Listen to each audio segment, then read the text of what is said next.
بسم الله الحمد والصلاة والسلام على رسول الله وعلى آله ومن والاه وبعد. السلام عليكم ورحمة الله وبركاته. وبلين خيا خنفقو في إهو جرتن خنبدا في قموجي جرتن خنقرتي منيسوتا في أولا منيسوتا قوتني في قوتو الدنيا خيس جرتن هندنو.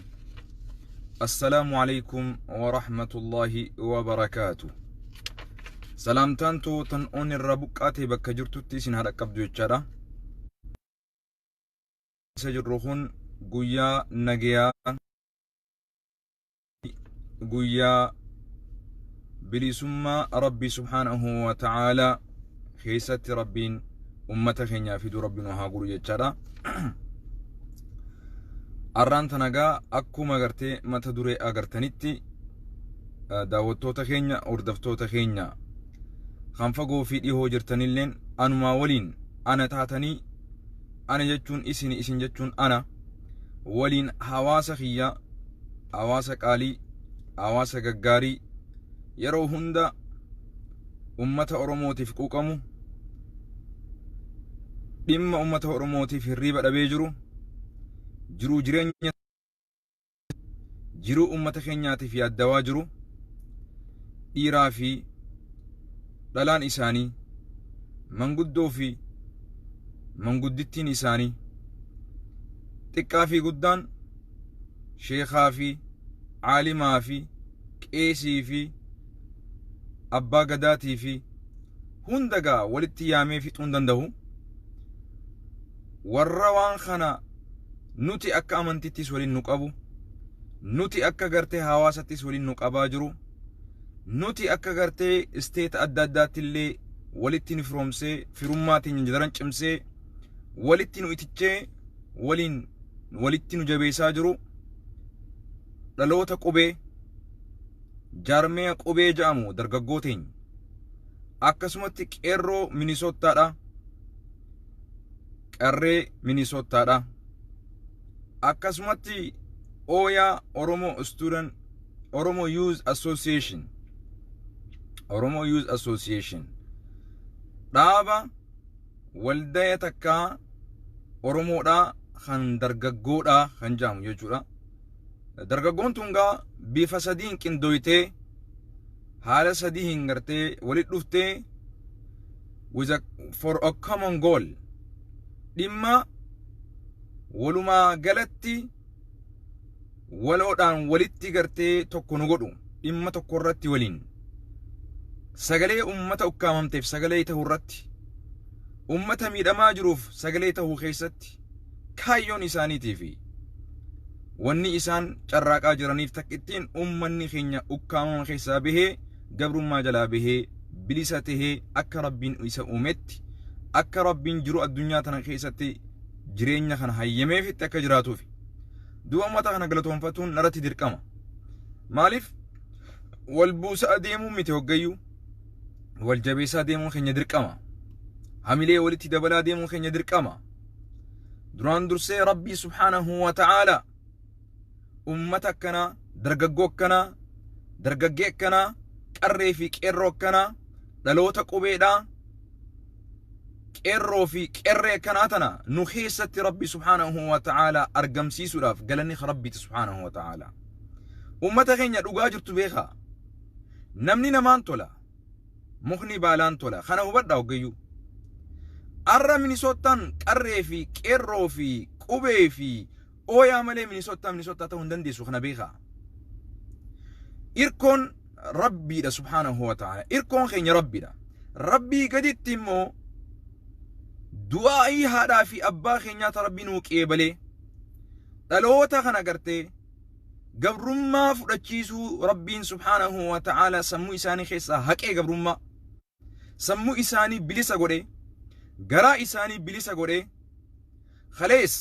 qabsoo tanaaf hangafa isaan godhe waliigalaami qabsoo biyyaatii waliin walitti gartee nu hiirsee yerootti haga nuti akka mataa kiyyatti jiruu mataa keenyaatii fi wantoonni gari osoo gartee dhiibbaa nu godhanii wallahi hamilee qarree fi qerroo fi qubeetii fi ooya arguudhaan yeroo gari jireenya keenyallee tuffannee hojii isaaniitun nullee dammeestee akka hirmaanu godhaa jiran jechuu yeroo kun. Kanaafuu galata guddaa qabdan qerroo ooya tarsiimoodhaan khaleessa qophiin isin qopheessitan khaleessa adabni isin garsiistan sun khaleessa tokkummaan isin calaqqistan sun khaleessa haalli bifti isin hiriira qabsoo akkas fakkaatutti gaggeessan sun akka nama tokkotti ittiin gammadee jira, akka nama tokkotti ittiin illee booneetiin jira, akka nama tokkotti maqaa minisootaati illee maqaa nutti gootan. Qabsoon tuni akka guyyaa takka qofa godhanii galuu hin taane illee hawaasa addunyaan illee garsiistanii jirtan. Khaleessa namni qarree fi qerroo fi qubee fi ooyaan guyyuma tokko wacanii guyyuma takka iyyaniiti gandarraa galanii ja'anii nu hamataa turan jechuudha. Guyyaa 80 ol osoo manatti hin galle osoo firaasha bareedaa keessan san irratti gabbaatanii halkanii fi guyyaa maal godhuu qabna, bifa kamiin qindaa'uu qabna, walii galtee teenya akkamitti cimsuu qabna, akkamitti soso'uu qabna jettanii haalli isin godhaa jirtan dhugumatti haala laayyutti ilaalamuu miti. Seenaan gaarii keessatti rabbi isin haa galmeessu. Namni addunyaa tana keessatti gaafa inni gartee seenaan galmeessuu jalqabe guyyaa inni hawaasaaf hojjete. Nama garaaf jiraatee garaaf hin du'in ta'uu dhabuu keessaniif wallahi ittiin boone. Mataa ol nu qabsiisa. Guutuudhaan akka dubbannu nu gootan. Dhugumaan isin jaa. Kanaafuu rabbiin waan keessan haa dubbatu. Aboo isin dubbattanii rabbiin waan keessan haa dubbatu. Aboo ummata beeleweef dubbattanii rabbiin waan keessan haa dubbatu. Ummata dhumaa jiruuf dubbattanii rabbiin jiruu teessan alaa mana keessan rabbiin gartee waliin haa jiraatu duba. Ummata miskiina ummata rakkoorra jiruuf wallahi sagalee taatanii rabbiin sagalee isin haa ta'u duba. Rabbii waywaata keessa rabbi isin haa waatu. Aboo dargaggootiin rabbii beekumsa qabdan irratti beekumsa isin haa dabalu. Dandeettii qabdan irratti dandeettii isin haa dabalu. Fayyaa qabdan irratti fayyaa isin haa dabalu. Haadhaa fi abbaa keessan irraa rabbiin ija isaaniitirraa rabbi isin haa tiisu. Aboo dhaloota hawaasa isaa beekee dura rabbi isaa beekee xiqqaa guddaa isaa kabajee ollaa kabajee namaa sa'a isaa kabajee wallahi rabbiin hin xiqqeessu. Wallah maqaa rabbitti isin kakadha. Nama arraan tana nama miidhameef miidhaa nama miidhameetiif dahoote aboo nama miidhaa namarraa dhaabaa jee arraan tana sagaleete wallahi rabbii biraa galata guddaa qabda. Rabbii biraa galata guddaa qabda. Rabbi si haa jabeessu abbaa. Kanaafuu galatooma akkasumatti hawaasni dhuftan hawaasni Koloraa irraa dhuftan kalee hirmaatuudhaaf hawaasni Washington DC irraa dhuftan hiriira kanarratti hirmaatuudhaaf ulfinaa fi wayyoomaa fi kabajaa guddaan galaa bakka dhuftanitti bakka irraa dhuftanitti umrii dheertuu tafayyaa fi iimaanaa rabbi isin haa dabalu. Rabbi alaa mana keessan keessa rabbi haa jiraatu. Rabbi isin waliin haa jiraatu. Kanaafuu battalumaan abbootii amantaa akkasumatti hiriira kaleessa irratti argamtan ulfaadhaa galatoomaa isinin janna. Hawwoon keenya gurguddaan haadhowwan keenya manguddoon keenya kan hiriira kana akkasitti bareechitan rabbi isin haa bareechu. Rabbi isin haa bareechu nje walii gallaame kan gartee mana keessa taa'ee isin arrabsu ka hiriira na argamne kammoo isin hiraarsuudhaaf Facebook baa taa'ee waan isin daleeydan laalee isin arrabsu san rabbi haa qayyalchu. Kana nima hagartee hiriiratti hin argamne kammoo isin hiraarsuudhaaf viidiyoo keessan laalu footoo teessan laalu dayyuusa isinin jau inni nu dayyuusa kana beeka dayyuusni haga isaa hin jiru beek kana beek halkan guutuu dubartii teenya footoo isaanii gaggaragalchaa laalaa bulaa dubartii jaartii qabduu fi jaarsa qabuu fi jaarsa hin qabne dubartii footoo isii halkan garagalchaa bulanii ganama gabbahanii afaan xuriidhaan dubartii teenya xureessu abbootii arrabsu bultii namaa agartee burjaajeessu kana rabbi haa qajeelchu kana rabbi haa qajeelchu aamin jee beekumsi akkasii hin jiru guyya tokko rasuulli alayhi salaatu wasalaam nama arrabsine da'waa keessatti nama arrabsu hin jiru wallaalaa keenya akkatti gorfan nutiitu beeka akkatti sirreeffan nutiitu beeka beekaa keenya yoo ni irraanfate akkatti yaadachiis nutiitu beeka nuuf dhiisa hawaasa keenya hin arrabsinaa hin burjaajeessinaa ati khas gubbaa taa'ee isaan daawwateetuma isaan arrabsu shari'aan islaamaa yoomsi hayyamte kanati as gubbaa teessee dubartii footoo isii olii fi gad qaqqabdee laaluu shari'aan isas hayyamteeti gabbaatee ganama eegalaaltee quftee booda ganama arrabsuu isas hayyamte shari'aan islaamaa ayyu shari'atin haadha shari'aa nabi muhammad tamitun yoo shari'aati ummatti malee kanaafuu rabbi si haa qajeelchu abbaa wani dhaamachuu barbaannu hawaasni akka dhalootattis akka gandattis akka amantittis akka ollattis akka manguddoottis akka hundattuu nama hawaasa keenya arrabsu hadaraa rabbii gorfadha wallahi thumma wallah qarree fi qerroo hedduudha qabnee taa'u jirran kagabbaanee ni arrabsina maqaa rabbitti si kakadha booriyoo rakkoon takka dhufte warri gandaa ilma ganda kiyyaa arrabsanii warri masjidaa sheekha masjida kiyyaa imaama masjida kiyyaa arrabsanii je'ee namni booru dubbatuun isaan oolamu nama kana hoo arraan tana maaliif afaan kee qabadhuu jechuu ni dadhabdan barbooru dhaggeeffadhu imaamni ol baheeti khutbaa irraa godha namni kun nama gaarii jaa yaa akhii nama gaarii isaa beeyne maaliif hin gorfanne nama yoo inni nama gaarii ta'e ati nama gaarii ta'uu isaa irraa dubbatuun sin barbaachisu bar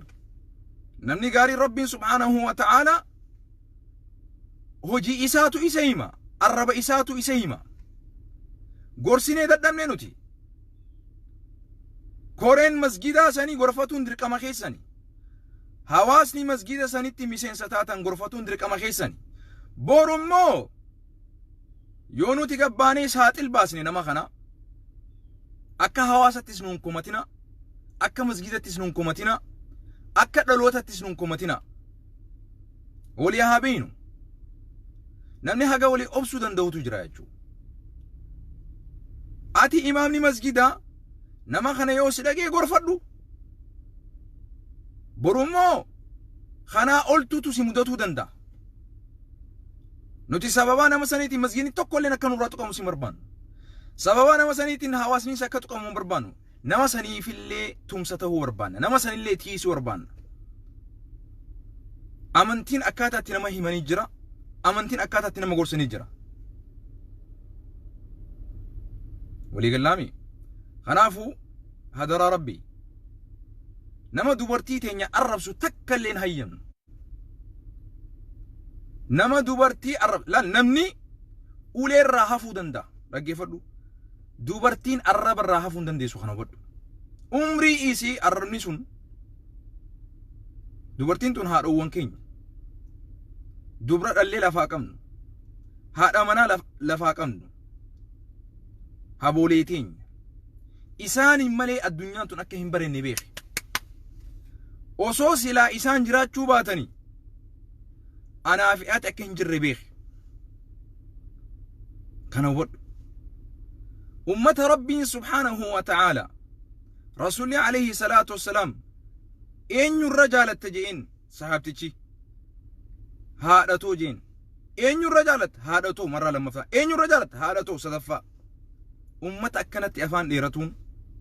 haadha namaati taate afaan itti dheeratte sun haadhatii illee ta'uu baattu haadha gartee gabricha rabbiidhaaf sujuuduuti dogoggora isaan dalagan illee yoo jiraate nutiitu fudhatarra nutiitu sirreeffata waraaj dubartii teenyarraa waraajjaa waraaj adraa no way irratti dhiifama walii godhuu hin dandeenyu yoo ati dhiifama fi godhuu barbaadde atummaan dhiifama lubbuu teetiif godhiiti waan barreessisan haqi waan dubbatteessan haqi hawaasa dhiifama bahii gaafadhu kana karaan kana gaawonni dhaamachuu barbaadu dhugaan isin himan rabbi qofaan sodaadha dhugaa dubbaturraa dhugaa walitti himurraa sheekha taatus imaama gandaa taatus abbaa kiyya taatus haqa namatti hin dabrin qixa biltsiginnaadhaan qabsoo godhaa jirru qabsoo sitti goonaatis amantiin nama arrabsu takka illee hin jirtu amantiin islaamummaa tagabbaatee dhiira teessan abbaa manaa keessan dayyuusa jettee arrabsitu shari'aa islaamaa yoo taate shari'aa islaamaa hin qaraane sheekootii islaamatis bakka buutee namni chaappaas hidhee waan kanarraa dubbadhu siin jee siin jiru yeroo kana keessatti waan hawaasa walitti itichu waan hawaasa tokko godhu waan hawaasa walitti gartee fira godhu yoo dubbachuu hin baanne callisiin irraa ta'i rakkoo keessa jirra taaziyaa keessa jirra madaa keessa jirra callisuu baattu immoo karaan itti wal callisiisan hedduutu jira akkaawuntii kee cufuudhaaf yeroo nurraan fudhatu hawaasa irraa si guruudhaaf yeroo nurraan fudhatu kan hubadhu yoo haqarratti rabbii kee sodaadhu qur'aanni akka sirratti bu'e qofatti nutti hin qara'in qur'aanni kanama hundaati rasuulli alayhi salaatu wassalaam kanama hundaati islaamummaan tanama hundaati islaamummaan akka ati qofti abbaa islaamaa ta'etti namatti hin dubbatin this is my message yeroon akkana jahu ani humna qabaadheetii miti ani beekumsa qabaadheetii miti garuu safuu qabnuutu na dubbisiisa kana hundaa'u safuu wal eeggatuun gaarii walirra ejjatu hin qabnu namni ati kalee arrabsite sun obboleetii tiyya haadha ilma namaati jaartii namaati haadha ilmaaniiti kana hubadhu obboleetii tiyya ta islaamaati abbaan manaa ati arrabsite sun utubaa duuda lafee hawaasa kanaati kana keessa mun hin jirtu dhugaa walitti himnaa deeroo dhugaa walitti yoo himne qofa imala dheertuu waliin deemuu dandeenya yoontaan waraaj yoontaan akkaawuntiin sun akka cufamu daqiiqa takka nurraan fudhatu akkaawuntii kee cufsiisuun taakka hawaasa kana akka lammada itti gabbaatee dubbatuun siifillee hin hayyamamne si uggurullee nun dhibu dhugumaan sin jaa kanaafu boru yoonii fi tarkaanfii fudhanne namni gandaan gabbaatanii ilma gandaa keenya akkana gootan nun jettan ilma gandaa keessanii yoo jaalattan gandummaadhaan yoo adeemtan taate arraan tana gandummaa teessaniif yaada yoo hawaasni masgiida keenya irratti roorristan kajattan taate masgiida waliin qabna masgiidni keessan qofaa miti waliin maallaqaas itti baasne waliin masgiida sanis jaarre dhaggeeffadha masgiidni mana rabbiiti nama san gorfadha koreen gorfadha hayyoonni gorfadha manguddoon gorfadha hawwootiin gorfadha gorfachuu baattan nutiitu akkaataa itti gorfatu beeka tarkaanfii barbaachisaa taate nama sana hawaasa irraa ugguruu fi akkaawuntii nama sana cussuudhaaf daqiiqaa takka duraan fudhatu. This is my humble suggestion yoo gorfattan. Dubbiin as biratti gandummaa miti. Nuti islaamummaaf dubbachuu jira as biratti takka. Lammaffaa ummata keenya irratti roorroo takka illee hin qeebalu. Roorroo arrabaatis roorroo amantii dahoo godhatanii ittiin nama gabroomsan sammuu namaa ittiin gartee abbiis godhan takka illee hin qabalu. Kanaaf Itoophiyaa jiraachuu dhiisnee Ameerikaa jiraachuu jirra. Dhaggeeffadhu. Ummata gartee sammuun isaanii bilisaa, garaan isaanii bilisaa, Rabbii bilisummaa irratti gabbaru ta'uu danda'uu qabna. Akka ati feetutti himti islaamuun akka Rabbii fi Rasuul fedhutti himi. So khanaga jabaadhanaaf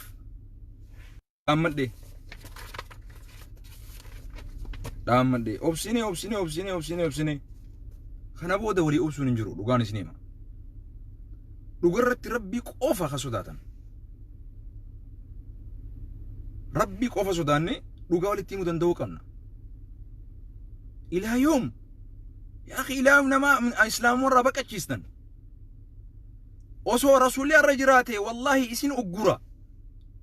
isin ugguraan sin jee da'awaa hin godhinaa jee nama dhugaa isinitti himuu dhabame. Hawaasni salaachistanii fi hin duuba salaatulleen maqaa amantiitiin kabajaa isinii godhee isin saalfatee isin raa qaqqabatee isin dubbatuuf qaanfate. Yoo dubbanne bubbe yoo callisne buqqee je sheeyamini biroo callisam buqqee dubbatan bubbe tanaaf dilarraa callisne obboleessoo maddiidhaan dubbanne garuu immoo sodaa takka malee dhugaa walitti himne sadarkaa wal ugguruu gahuu jirra jechuu. Ugguruu beeta wixii irra kaayu yoo du'e namni sun akkanaan waalan yoo fuudhee yoo waa qabaate akka namni biran dheeyin waan takka keessatti illee hawaasa irraa akka zeeroo bahu godhuu dandeenya kana beeka. Namni fakkeenyaaf anama folowara haa jennu folowara 200 qaba haa jiru fakkeenyaaf yaa akhi folowarri kun hundinuu na jaalataa miti laakiin inni naa kannu kun garii si taajjabuufi garii atii kana tuffateeti ka dhufee si laalu nama 20 oltuutu viidiyoo kiyya laalaa jennu namni 30 kun hundinuu viidiyoo kiyya kana jaalate si fakkaate kalaale maal ja'ana taajjabuuf laala garii nama kana hubadhaa heddummini namaa viidiyoo keenya laalu isin hin dagin laayikii fi sheeringii namni hedduun godhu kun sin dagin namni si taajjabuuf si laala beekumsaaf si laalu namni yeroo garii kana hubadhu hayi maal taatan kun isin hin dagin heddummini namni foolooreef jalaa qabdu kun akka jannata sinaqu akka azaabarraa si deebisu sin ta'in yaa akhi sumuunii takka kiraa mana keetii sirraan kafalu sumuunii takka kiraa mana keetii namni yoo beerumsa qabaate sirraa baratuu dhufa yoon taan si taajjabuuf dhufa sirratti ilaaluuf dhufa takka namni bakka sadii tokko si ilaaluuf dhufa tokko sirratti ilaaluuf dhufa tokko siif ilaaluuf dhufa dhaggeeffadhu tokko si ilaaluuf dhufa tokko sirratti ilaaluuf dhufa tokko siif ilaaluuf dhufa sadii namni heddumminni nama viidiyoo kiyya mataa ilaalu jiru kun hundinuu na jaalata sitti hin fakkaatin garii dhugaa dubbadhuus na arrabsuuf dhufte garii dhuguma san fudhattee hubattee dhaggeeffattee deemuuf dhufte garii mootummaatu ergee as keessa taa'ee dhaggeeffata karaa akkamiin isa kana uggurraa karaa akkamiin isa kana akkaawuntii isaa irra dhaamsinaaf dhufti gariin kana hubadhu. Kanaafuu heddummini namaas hin dagin dhugaa rabbii dubbadhu dhugaa rabbii himi amantii keessatti waan dhuunfaa namaa hin dubbatin waan dhuunfaa namaa waan eeda namni itti bule gabbaatee da'awaa miti kun ganda tokkoon jaara jettee biyya diigaa jirta sii jecha nuti manguddummaa taa'uu dadhabne wallaahi rabbal kaaba bakkaan deemutti ana hafuuraan dhabe dhugaan isin hima hafuuraan dhabe manguddummaan ta'e manguddummaa ummata biraarraa nu rakkisaa jirti an dhaammadhe hawaasa gorfadha manguddoo gorfadha koree gorfadha imaama gorfadhu gorfadhu. Borooni takka yoo dhufe nuti arrallee nama san dhaabbanne ni tiisina. Garuu immoo yoo akkaawuntii nama sanii cufame, yoo namni sun hawaasa irraa uggurame, ani keessan jiru. Wallahi ala kanarraa waan ani qabu jiru osoo beeytanii akkana naan hin jettan. Itti mataa na dhukkubu jira, ittiin arrafamu jira, ittiin tumamu jira nu mataan kiyya nama sanii jecha jechuudha. Kana ol humna kiyyaa ol ta'ee jira. Wassalaamu alaikum warahmatullahi wabarakatuh. Nageenya jiraadha.